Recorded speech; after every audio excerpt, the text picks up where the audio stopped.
Good morning. My name is Aryaraj and I am here to discuss about K-mean clustering algorithm. K-mean clustering algorithm is one of the most common unsupervised learning algorithm, and this algorithm will categorize the item into K group of similarity, or we can simply say that we can classify the data based on the number of data points selected. For example, look into this picture. Here some people are classified into different groups according to their height and weight.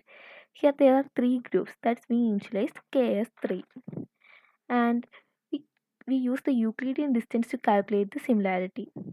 Now I will simply say the working of this algorithm. First collect the dataset, then need to specify the number of clusters, that's K, and randomly select the K data points and assign each point to a cluster. Then we will iterate on each collected data point and find the distance to the initialized point. The data point will belong to the initialized point to which the distance is minimum, and then compute the centroid for the cluster by taking the average of all the data point of the cluster and repeat this step until for the last data. Now we are doing this problem using this dataset. Here in this problem we divide the dataset into two clusters, that's k is equal to 2. Then randomly select the two data points.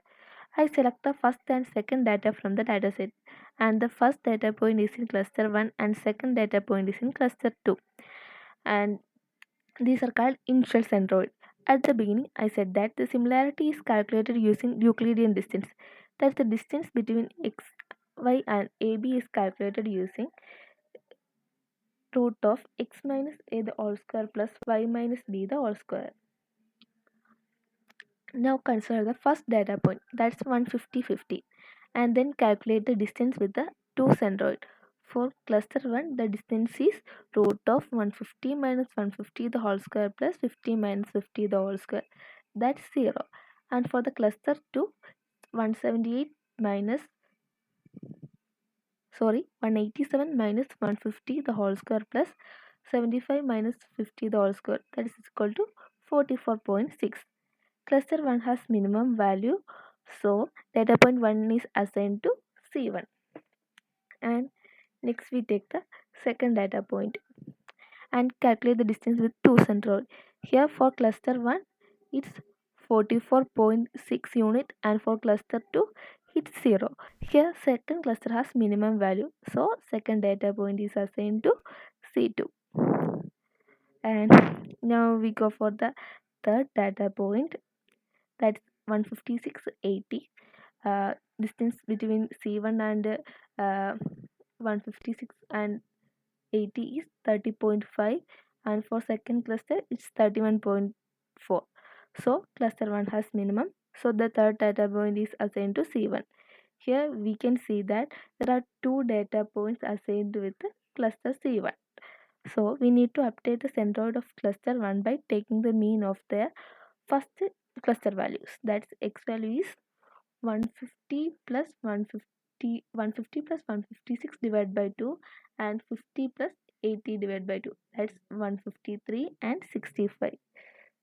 And for centroid of cluster 2 there is no change. For the next iteration we use the updated value as centroid for cluster 1.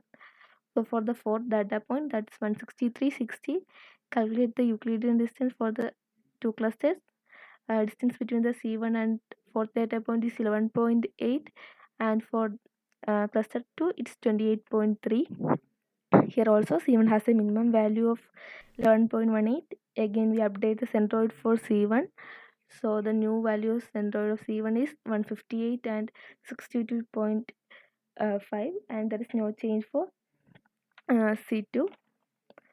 And do the same for data point 5, that's 170.49, and distance between C1 and fifth data point is 18.06, and C2 and data point 5 is 31.08.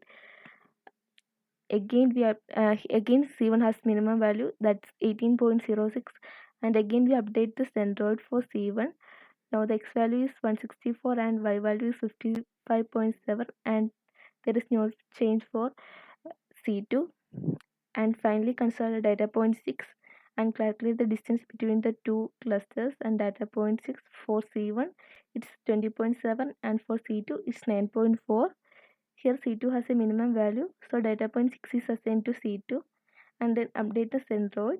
Here for C1 there is no change. For C2 it's 183 and 72.5, and this is the final output. And first data point is assigned to C1, second data point C2, third data point C1, fourth data point C1, fifth data point C1, and last and final data point C is assigned to C2. Finally, cluster 1 has 4 data having similar nature, and cluster 2 has 2 data points having similar nature. That's all. Thank you.